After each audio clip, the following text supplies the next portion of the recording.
This video is proudly brought to you by the On 3 Legs VIPs, very important photographers. If you'd like to become an On 3 Legs VIP, head to patreon.com/on3legs to learn more.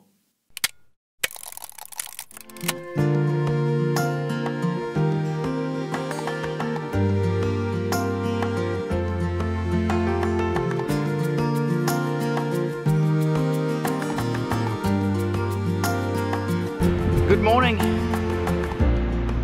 Up for sunrise. I'm standing on the very tip of Point Paloma on the mid-north coast of New South Wales. One small problem that you can probably see behind me on the horizon is that it is covered in cloud. The likelihood of seeing any colour is very low. It's 20 to 6 and sunrise is in 7 minutes. I guess there's got to be an opportunity of some sort. I've just got to find it. That's how we go, isn't it, with landscape photography? You know what's really quite frustrating is that sunrise is a few minutes away and there's this cloud is just racing across in front of us. But what I can see on the wispy cloud above it and up above me in the sky is this beautiful colour, and it's being hidden by that big thick band of cloud down here. Every landscape photographer's nightmare. Get up in the morning, thick band of cloud on the horizon hides the beautiful sunrise. It'd be like a horror movie I could write. You know, what do you do? What do you do? There's not a lot you can do. Is that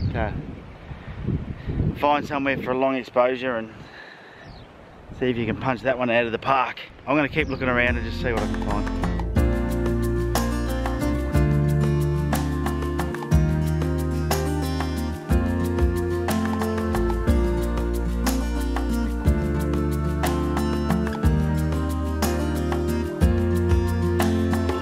I feel like I'm being defeated this morning. I can't really find a spot that I'm happy with, and there's just zero happening with the light. Absolutely zero.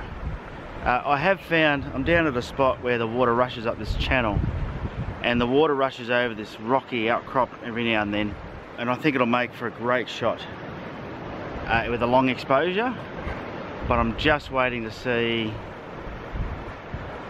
what the water does before I get too close to it, because I don't want to get wet, obviously. Pretty remote spot here, no one knows where I am. The last thing I want to do is go missing. I do have an EPIRB with me, which is an emergency locator beacon. If stuff was to go a little bit wild, I could at least press the button on that and someone will come and save me, but that won't help if I'm drowning. I've decided that going all the way down there is a little bit too dangerous. Just every now and then a really big wave comes through, and the last thing I need is to be swept away by a wave. So I have got another idea, and that is to shoot from way up here and just get the whole landscape in. It's pretty amazing. It just amazes me, even things like the plant life. You know, some of the plants that are growing here I wouldn't expect to see here. They're the sort of things that I would expect to see in the desert. Always amazes me how nature can withstand these elements, because this is the coast. Like, this would get pounded constantly by sea breezes. Those storms last night, the wind, even when I was up here shooting sunset, the wind from the storms was quite strong. I can only imagine if a big storm was nearby how that would pound this whole place. I'm going to go up higher. There's no rush at the moment because sunrise is definitely not happening. I mean, sunrise was 20 minutes ago. And as you can see, there's no colour, it's still grey. In fact, the cloud above me is starting to build more. I love the leading line of this rock here, leading out to the sea. You can see the ends of these, I don't know, where they're fingers, whatever you want to call them. So I'm going to set up here and do a couple of really long exposures, get that cloud movement happening.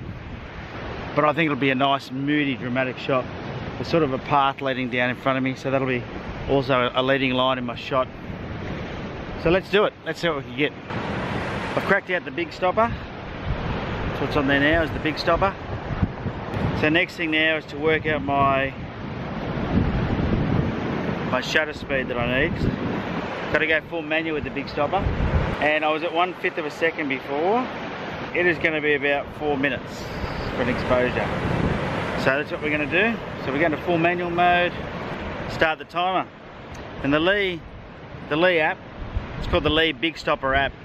Very simple to use. Has an easy way for you to calculate shutter speed, and that also has a timer built into it. So yeah, it makes it very, very simple. My goal here is to get the movement of the water, but more importantly, the movement of the clouds. The clouds are shifting from right to left. The wind's coming from the south. And this was a change they were forecasting yesterday. Funnily enough, there's actually a little bit of colour now in the clouds. That's what you get sometimes for hanging around.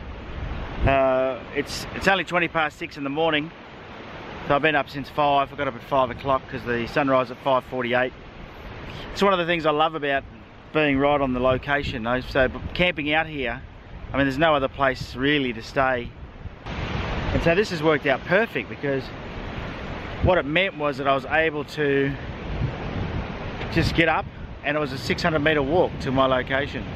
Anyway, we'll wait for this long exposure to finish and we'll see how that goes, but that's what I'm going to play with this morning. I'm going to use this opportunity to really hone in my long exposure photography and just take in the view. It is just spectacular, just spectacular. Yeah, I'll say it one more time, spectacular. It's fair to say that today Mother Nature didn't deliver what I expected, but as with landscape photography and just about everything in life, it's what you make of it, isn't it? And so, you know, you can decide that it's a failure, or you can decide it was a success. And for me, just getting out and about, enjoying a location like this is enough for me to go, it was a success. The long exposures will be good photos, no doubt, but not what I came for. And you know what, that's just how it rolls. Just how it rolls. If you've enjoyed the video, give it a thumbs up, hit the subscribe button, and get out there and take some photos.